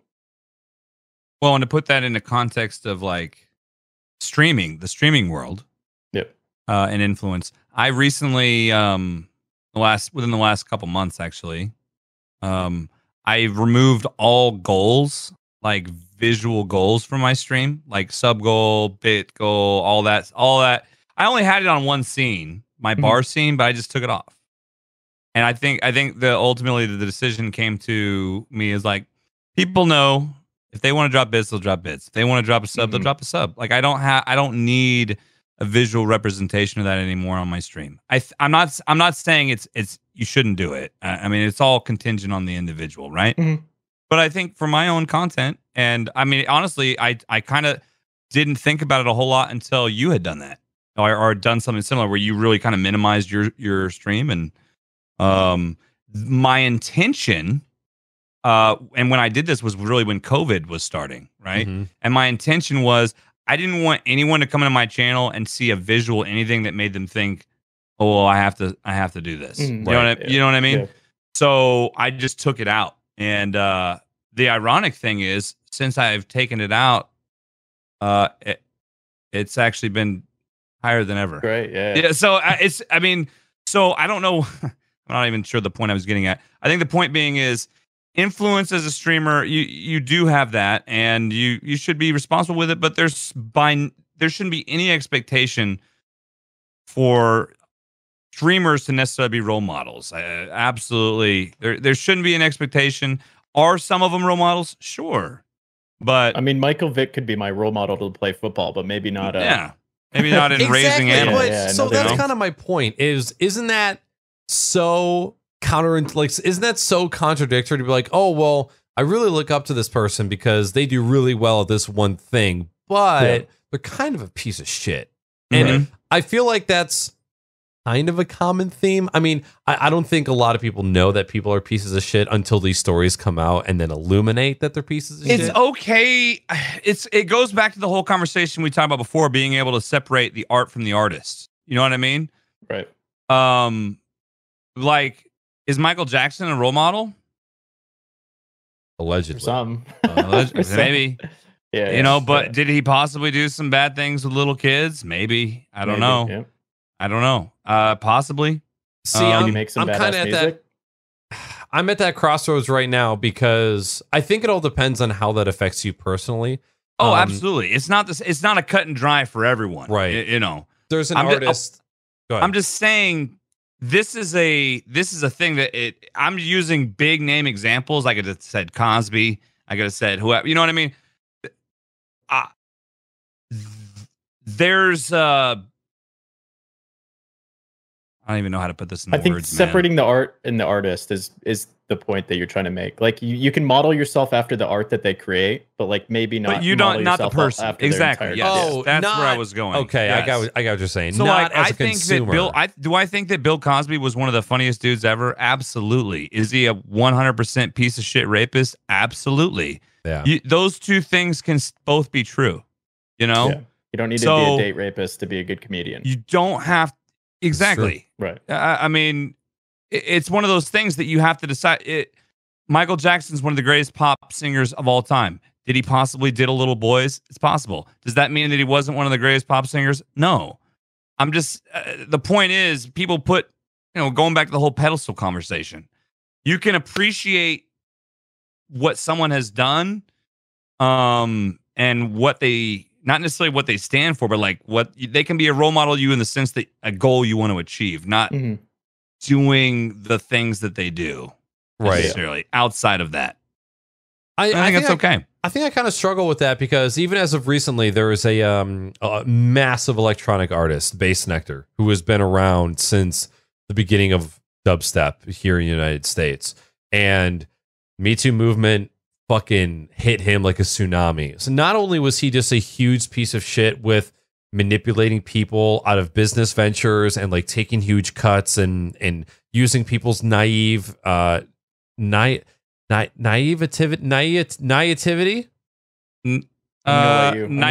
on this one. Naivete. It's being naive, but in a certain sense, that's way above my pay grade. But also fucking underage girls and grooming girls and stuff like that. And I can't listen to his music anymore. Like, it's different. Like we mentioned before, it's going to be different for everyone based on that, and that's a valid thing to do. The whole thing about Michael Jackson and that it was a different situation too. It came out like after. I mean, there was suspicions and some court cases, but a lot of the big stuff didn't come out until after his death. Right. So for a lot of people, it's kind of just like, I'm not saying that the things that he allegedly did weren't bad. That's not it. It's just, I don't even want to say it's an out of sight, out of mind thing. I just mean I can appreciate Michael Jackson for the great music that he produced, and I don't have a personal connection to the events.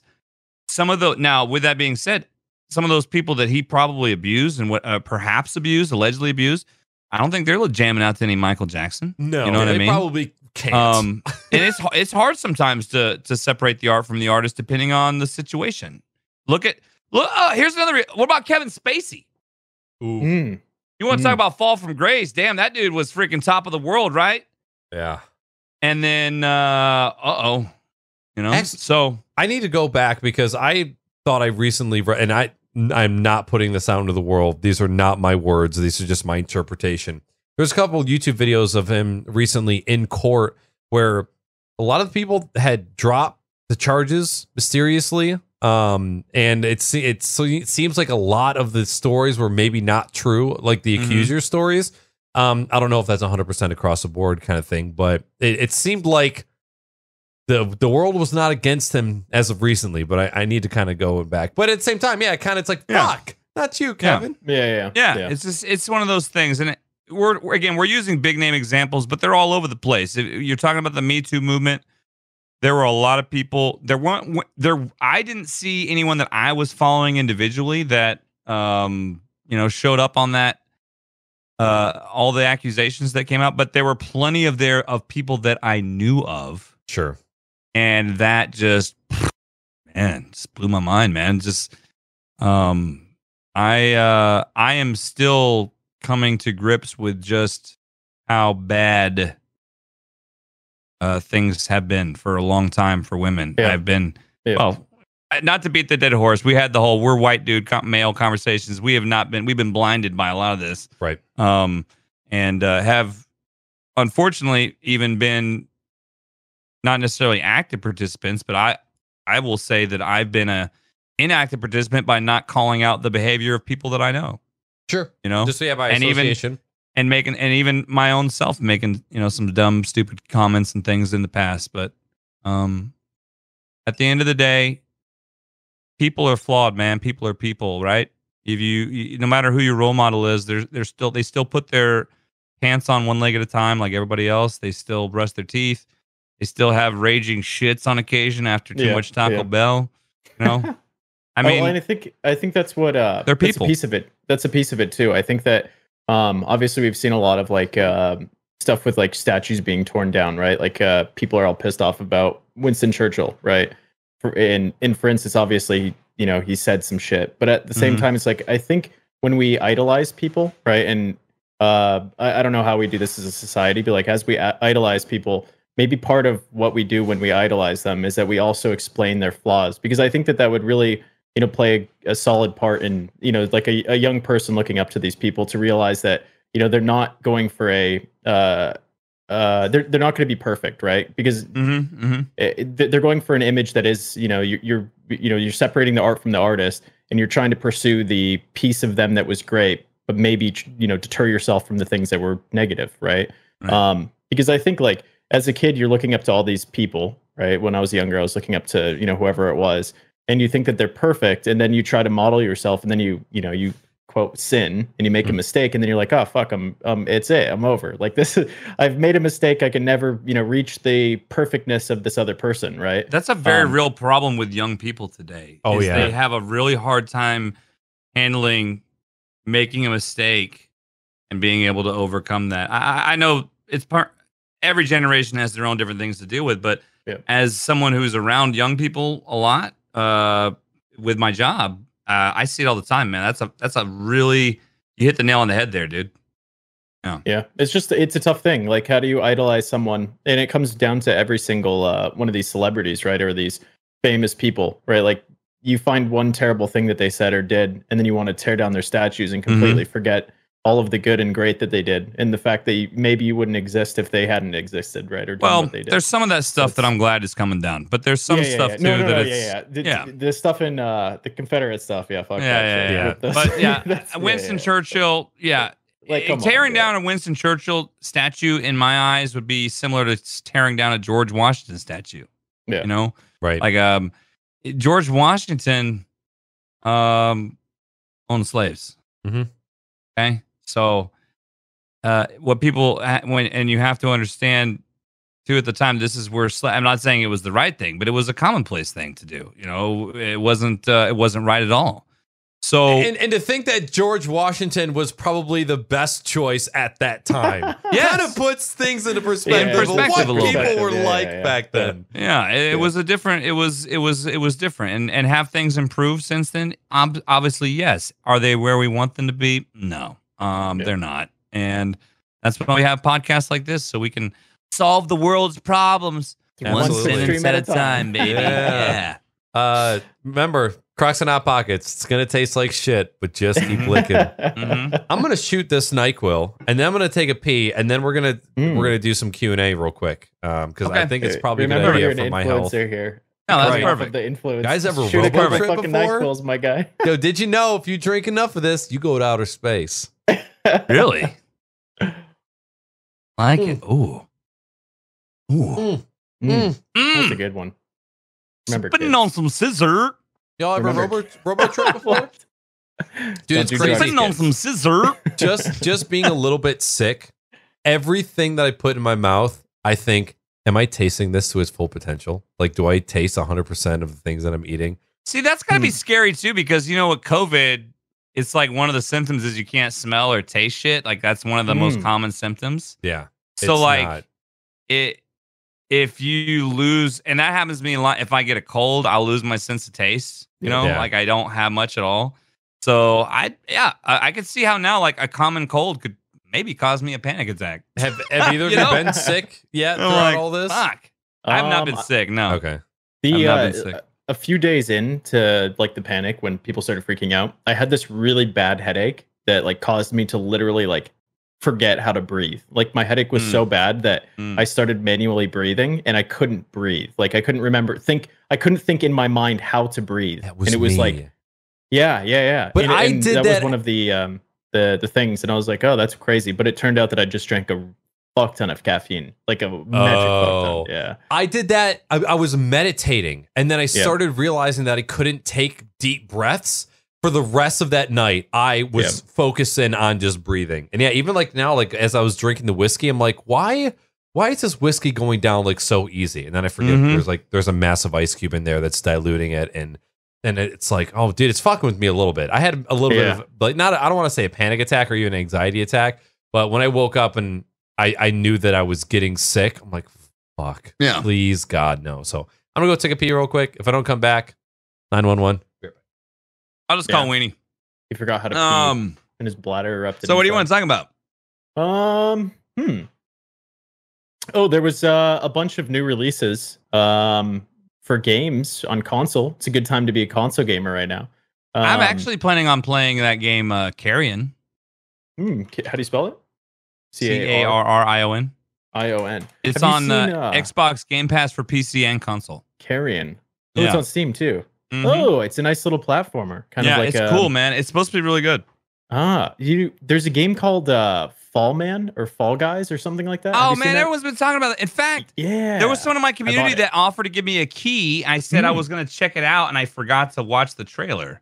He even sent me a DM.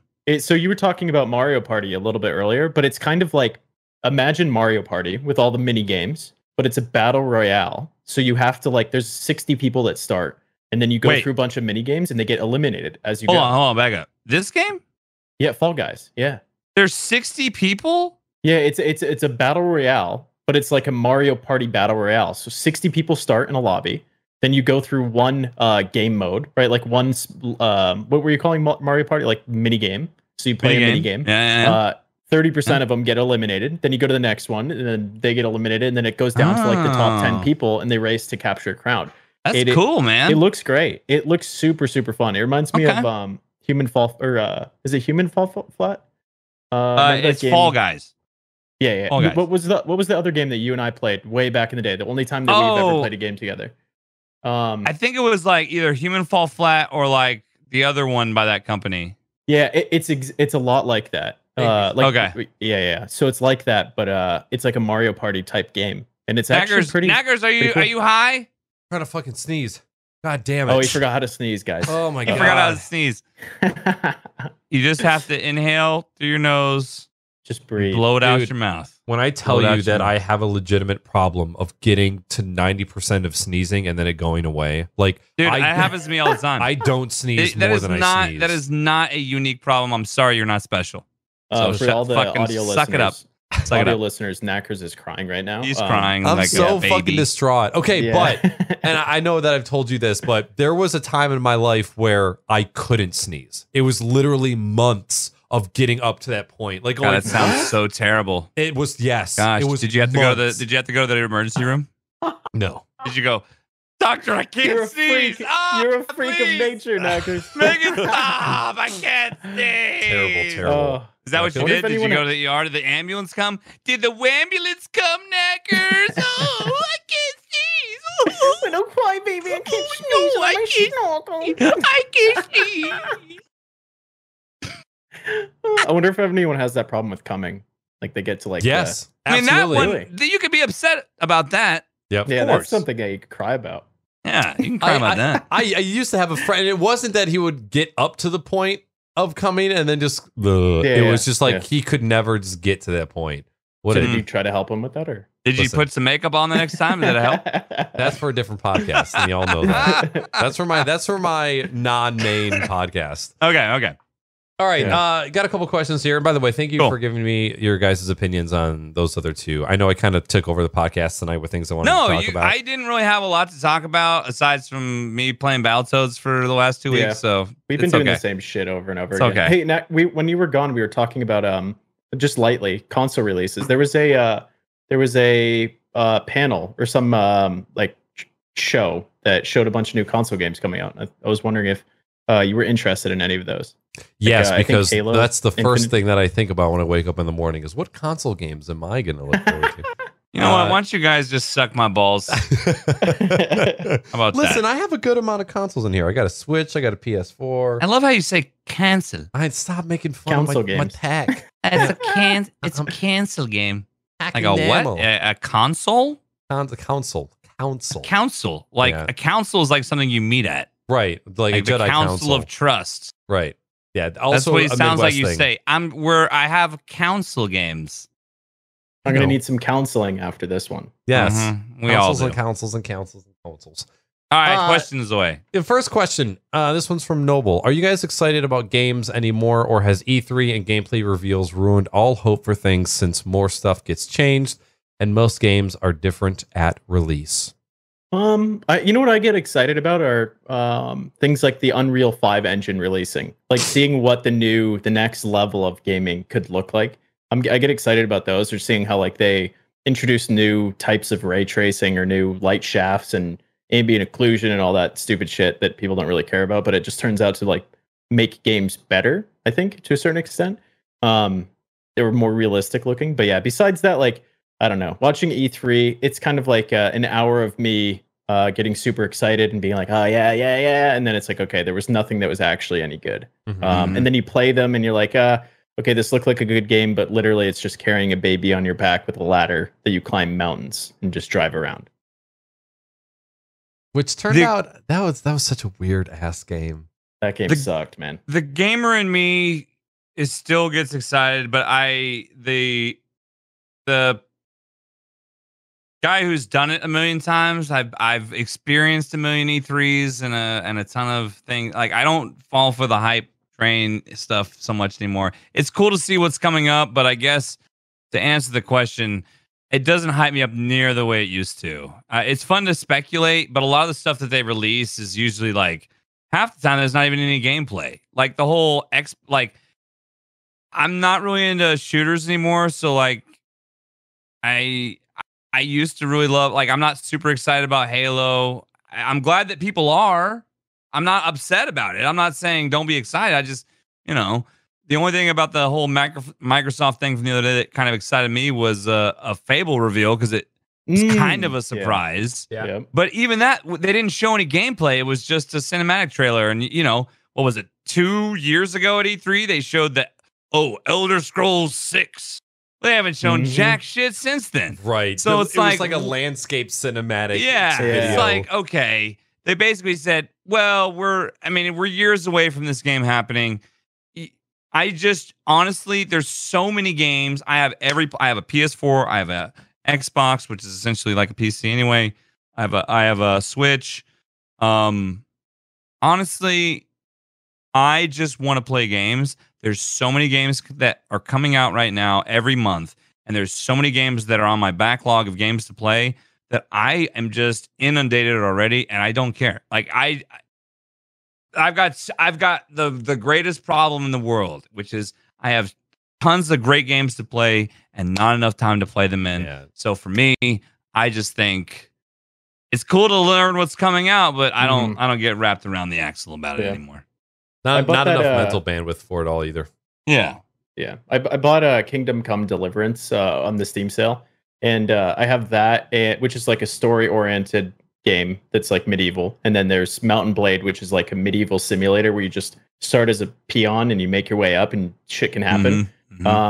And what's crazy is that I started playing Mountain Blade and then I stopped. Or sorry, not Mountain Blade.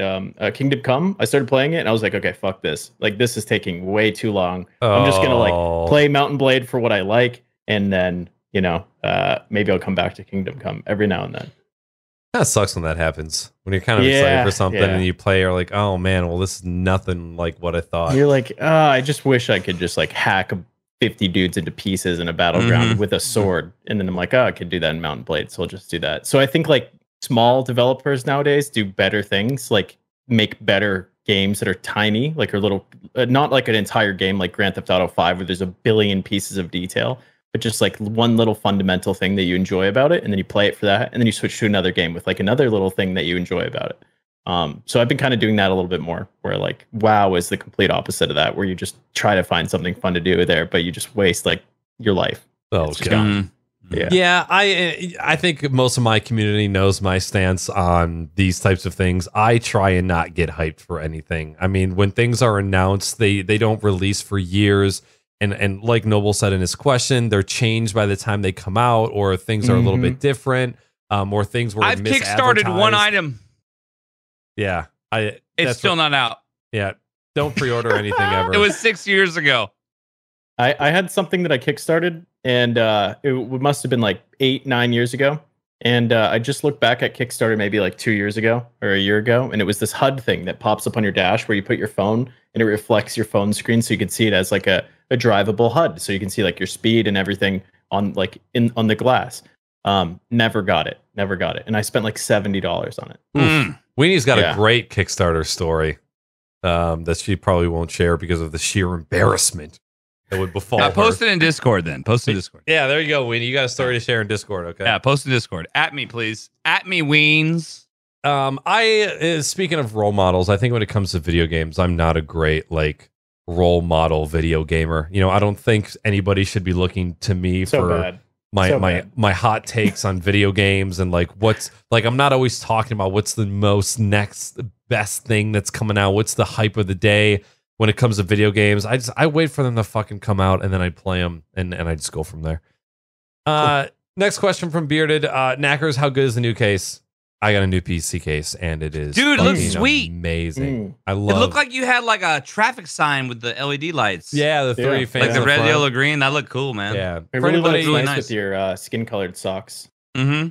Your flesh socks. I honestly did not think. I didn't think twice about when I got it. I wear those with khakis. What's the problem? I thought you were closer to my age than to Jimmy's, but I might have to reconsider now. No, I dress way cooler than Knackers. I don't know what you're talking about. That's true. Look at how young this guy is. He's at Target Zoomer Fortnite shirt on right now. This guy's listen. This came from Kohl's. Okay, don't get it twisted. It's a big difference between Kohl's and Target. But yeah, Corsair 680X. Is it worth $280? I don't know if any case is worth that much. So it's definitely the most that I've paid for a case. But you know what though, man, you're happy with it. Oh yeah, whatever, man. Money's money. Is it more than your average case? Sure, but it's a really nice case. It's got good airflow. Hey, whatever, man. Enjoy it. My water cooling pump and reservoir costs just as much as that case, and it's reservoir again. Reservoir, and it's completely fucking useless. So you spent $260 on a case. It just is a visual thing, you know. Say reservoir again. Reservoir. Weenie, I've been watching Weenie build this thing all day. She just made a Bulbasaur paper craft. Yeah. Oh my god, man! Chat, if you donate $500, we will ship this to you. 500. So remember how long I'm like, Weenie, you need to sell these things, make them and sell them, and she's like, but they'd be too expensive. They take too long to make. Guess what she's doing now? I love Weens. $500. Chat, we're starting the video. $500. I would show you guys mine. She made my son the huge Mewtwo paper craft. It is incredible. It is on his on his shelf at the top of his room. It's like his favorite thing that like he's most proud of. Like he always shows his friend, like, oh, you got a sweet Mewtwo. Yeah, one of my dad's streamer friends made that for me. Yeah, it's not much. It's just something no big deal. Speaking of role models, you know. We have a lovely compliment here from Safley, but it's not a question. But thank you very much for saying such nice things about us. Snowguard says, I know this is mostly Wait, what does it say? Whoa. What does it say? I enjoy everything about Knackers, but nothing about Jimmy or that other dude who has his advertisement hat. At least I got a name in. You're relegated to the other dude. You're just the other dude. The UMG hat guy. Yeah, UMG hat man. UMG, the guy that always copy strikes everybody on YouTube when they use the wrong music. Yeah. First time watching, listening. I wanted to say that I really enjoyed all the candid conversations. It's obvious you are all great friends. I'll definitely come back for more in the future. Sappy's sweet. She's cool. She's someone who's from the Nook team community. Okay. And I've been, telling people about the podcast. Let's talk about advertisements. Right. There we go. My stream team, the Nook. But anyway, no, she's a viewer. And she's awesome. So. Cool. Last question from Snowguard. I know this is mostly about computer consoles, but what kind of board games does everybody like to play? Anything that doesn't take forever. Chess. I love chess, but I never get to play it because nobody knows how to fucking play chess. Do you want to play chess online someday? I will totally pick your ass out. Oh, just ride the fucking wave, you coattail fucking Should we squatters. Stream it? Yeah, I'm down. You want to play chess against me? We'll get it. I will stream you chess, and we'll do like a best of 7. Yeah. Loser has to we'll come up with something. Okay. But I will totally do, and you get in Discord, and we'll just fucking go down. If I win, you shave your mustache. If you win, my mustache. I think I have the DS-er just a little too high, and it's it's super high, dude. Is it? Sure. We'll figure out the bet later. We'll do a chess match someday. Okay. Winner has to hang out loser has to hang out with Knackers for a day. Fair. Yeah. God, Fair. I'm That's just getting a tough one. shit on. I am just a human turd tonight. Speaking of being a bad gaming role model, I am what Zoomers would call a party pooper, to where I don't care for board or card games. Are you? All. I know Knackers is a millennial. Are you a millennial too, or are you a Zoomer, Bish? Me, I'm 93, so I'm a millennial. Okay, I'm like right at sweet. the end of it. Yeah. So, well, I'm at the beginning of it. Like you're at the tail end. I'm at the beginning. There's only 2 board games that I enjoy: Pictionary. I love that one. Yeah. Boulder Dash. Boulder Dash, Like whenever I go somewhere and they're like, "All right, let's pull out the board games," I'm the guy that goes, "Oh my god, I'd rather you put on the last season of Game of Thrones and just tape my fucking eyelids open." It depends on what you play. Yeah. I don't care for board games at all. Like I'm like, there's something I'm not a else huge board that we could game be guy doing. either, dude. I used to be when I was younger. I'm not anymore, but I do it now because I have a kid and he likes to play board games. So Now for I know me, why I hate board games. for me, it's just like, okay, what can we do that's quick? You know? Right. Mm-hmm. So I'm like, all right, let's play this game because I know this game is like 20 minutes. You know what I mean? Not like I don't want to play fucking Monopoly with my kid because one, I know he's going to cheat, and 2, the game's going to last forever. Fucking so ever. fuck that game. Ain't happening. No. Categories is a really good board game.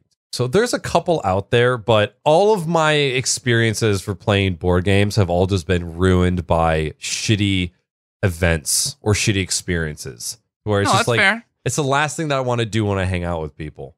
Yeah. No, I'm not a big board game guy. I don't want anyone under the impression that it's usually there's about 100 things that I would rather do before playing a board game. Mm-hmm. But when you have loved ones that like to do it, you acquiesce for them, you know. No, My this wife is likes from- board games, my son likes board games, so I will sit down and play a board game with them because I love them, you know.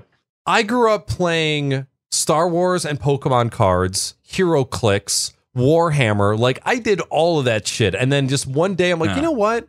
No, like if we're going to sit down and play a game, let me murder you virtually Exactly. with a gun. Like, I I'm don't way want more into let's play a video game. Like, all right, bitch, let's see who can fucking make it further in Ninja Gaiden, huh? or fucking Street Fighter. That's how Jimmy levels Let's the playing play some field. Street Fighter. Yeah. Yeah. Well, everyone, that is it for the Q&A. And unfortunately, that is also the end of the podcast. And thank God, because this NyQuil is kicking in. I'm seeing stars, brother. I am. Actually, you know what? I chugged the NyQuil last night before I went to bed. And I was on the couch for about 20, 25 minutes. And holy shit, I was like, oh, man, okay, this is kicking in real hardcore. As soon as I hit the bed, woo, I knocked the fuck out. I had some weird-ass I took dreams. a Benadryl last night, like a full. I usually take half a Benadryl if I'm having a hard time sleeping, and I took a full one last night. And Casey was trying to wake me up for maybe like an hour and a half this morning, like with Ruby like jumping on me and like licking me, and I just was like not having it. I was just completely done. Well, thank you guys so much for hanging out with all of us. We're going to go around the room, have you reintroduce yourselves, tell everybody what you guys have going on in the streaming world or in real life, what kind of sex tapes are upcoming, what kind of spaghetti noodles is your favorite. And so, Bishop, we will start with you. Favorite spaghetti noodles are probably the tubular ones, so that the sauce can get trapped inside. So those are pretty good. My name is BishopGP, aka Elliot Bishop. I always do that one backwards. You can find me at Bishop Was Here on Twitter. Otherwise, you can just find me on Twitch. Maybe as soon as I get my sim cockpit, I might build it on stream. That'd be kind of cool, just behind me. I got all the lighting all set up, so I'm excited. I'm ready to go. And Dude, please do that at some point. Please do that. Would that be cool? Yeah, sim cockpit build. That would be cool, and it'd be a cool way for you to come back to Twitch. That would be low stress. Yeah, you know what I mean? Yeah, it'd be cool. Because my ultimate goal is just to sit and play racing games and not. Yeah, dude, just that'd be a good starter for you then. So perfect. I 100% say do it, man. Do it. All right. Do it. My name is Jimmy, aka MiddleAgedStream. You can find me on Twitch and Instagram at MiddleAgedStream on Twitter. I'm in the middle of a Battletoads challenge, so I will be back to Battletoads as many days as before I have to start working a lot. I'll be streaming a lot, mainly in the evenings from here on out because I got to go back to work this week. So you won't catch me during the daytime as much, but you'll catch me. You'll catch me playing the Toads. You'll catch me outside playing the Toads. As somebody who has to travel a lot for work still during all of this, it is kind of awesome being able to message my bosses and all my clients, go, hey, by the way, I have a little bit of a cough. And they go, I don't want to fucking see you at all. It's nice, and I'm probably going to be like self-quarantined for the next 2 weeks, and I'm not going to have to go anywhere because, I've been traveling in and out of people's businesses for the past. Dude, you can't take that risk. No one should take that risk. So it is, I 100%, even though it sucks being sick, at the same time, nice. 2 weeks of not going anywhere, not bad at all. Yeah. Now that I'm thinking about it, I'm starting to get a little bit of a cough. So let's just get this podcast a little sniffly. Thank you, everybody that is tuned into the show tonight, whether you guys were chatting or lurking. We really appreciate your company. For those of you that submitted some questions for us to answer, thank you. And to those of you listening or watching maybe in the future, we appreciate you as well. Thank you guys so much. Right now, I'm planning on having a podcast next Sunday, as long as the guest confirms. But worst case, if you don't see me next week, also because if my sickness continues, you will see us again in 2 weeks. Can you give us a clue? Same time. Can you give us a clue? Like, not like, obviously it's not confirmed, so you can't reveal, but can you give us a clue? 2 humans. 2? Nancy Pelosi. Yeah. Oh. Ooh. Who the 2 fuck humans is... on the same podcast? Yeah. You mean besides you? Yeah. Oh, wow. Dude. Yeah. Hey, I hope it works out, man. That'd be Did cool. I forget to send you guys your forced resignation letters? Oh, fuck. Are we getting kicked out? Dude. Wait, well, let's start a chess podcast. You shit on me for the last time, dude. Yeah, man. We got, Chess and Hot Pockets. We are starting a new podcast that starts next Sunday. It will air. It will start at 8 o'clock Central Standard Time, the same time this one starts. Come check me and Elliot out instead. It's fair. It's fair. For anybody that's going to stick around, or maybe if you just want to be dope and participate in a raid of another channel, I would greatly appreciate it. But other than that, thank you for hanging out with us. You guys all have a wonderful rest of your weekend, and I hope you have a great week. Stay safe, drink the water, drink the coffee, wear a fucking mask, you idiots. Good night. Wear a mask. Wear a fucking mask. Oh my God. It always cuts out. It never fails. Oh, and my GoPro's not on. Whatever. Okay, I love you guys. Love you. Goodbye. Bye. Look, that camera's not on. We're gonna raid another channel though. Okay, thank you guys so much for hanging out. I'm sorry that I'm sick and even more over par than I usually am. But we're gonna raid this guy named Domo Bro. He's a community member, and to me, he's kind of fucking hilarious. And he's playing some Fortnite. So why the fuck wouldn't I send some love over his way? You know, who doesn't love a little bit of Fortnite? You guys all have a wonderful night. Thank you.